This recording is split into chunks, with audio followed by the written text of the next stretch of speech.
একটা ভিডিও দেখলাম এবং নিউজ দেখলাম, সারা বাংলাদেশে ঢালাও ভাবে এটা প্রচার করা হচ্ছে। আমেরিকাতে আমাদের মাস্টার মাইন্ড মাহফুজ সাহেব যখন আসছিলেন তখন যুক্তরাষ্ট্রে অবস্থিত বাংলাদেশ কনসুলেটে যে হামলা এবং তাকে পচা ডিম মারা হয়েছিল, তার বিপরীতে যুক্তরাষ্ট্রের পুলিশ কয়েকজনকে গ্রেপ্তার করছে। বিষয়টা সম্পূর্ণ মিথ্যা, ভিত্তিহীন এবং ভুয়া। কারণ যুক্তরাষ্ট্রের সরাসরি পুলিশের অ্যারেস্ট করার রুলস হচ্ছে ঘটনাস্থলে যদি কাউকে অকারেন্সের সাথে সাথে ধরা হয় এবং তাকে যদি ওইখানে তারা দেখে যে কোনো এমন অন্যায় করছে যে তাকে গ্রেপ্তার করতে হবে, তখন সাথে সাথে তাকে গ্রেপ্তার করা হয়।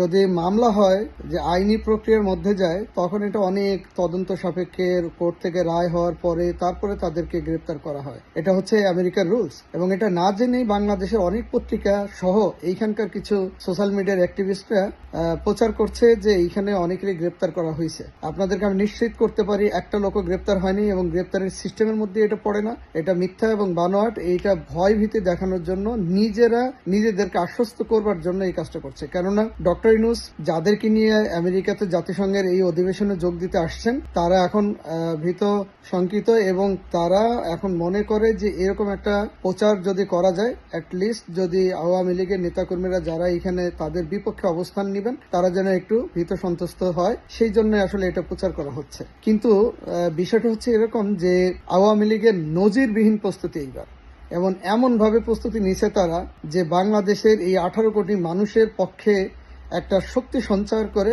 যুক্তরাষ্ট্রের আওয়ামী লীগ, এখানকার যেই সভাপতি আছে ডক্টর সিদ্দিকুর রহমান সাহেব, সহসভাপতি সুলাইমান আলী সহ যুক্তরাষ্ট্র আওয়ামী লীগ, মহানগর Awami League, new York state Awami League এবং স্বেচ্ছাসেবক লীগ, ছাত্রলীগ সহ অঙ্গ সংগঠনের সকল নেতৃবৃন্দ সহ আওয়ামী লীগের সমর্থিত যুক্তরাষ্ট্রে অবস্থিত সাধারণ মানুষও এইবার কিন্তু এই প্রতিবাদ অনুষ্ঠানে তারা কিন্তু অংশ নেবেন এবং ব্যাপক প্রস্তুতি নেওয়া হয়েছে এই ব্যাপারে। ডক্টর ইউনূস সহ যারা এখানে আসছেন তারা এতটাই ভয় পাইছেন যে এটা প্রতিরোধ করবার জন্য তারা বিএনপি, জামাত, এনসিপি নেতাদেরকে সাথে নিয়ে আসছেন ডক্টর ইউনূস।